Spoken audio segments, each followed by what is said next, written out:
pri výpise pokladničnej knihy máme možnosť vybrať si účet pokladne, ak máme viac analytik.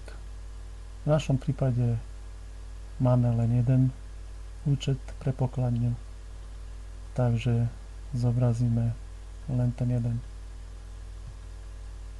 Ak nezadáme obdobie od do, vypíše všetko.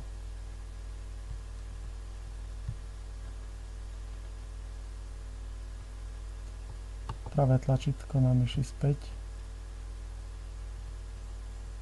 Máme možnosť výberu určitého druhu dokladu,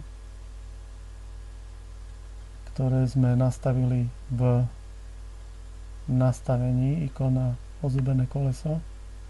My máme len jeden druh dokladu pre pokladničné doklady.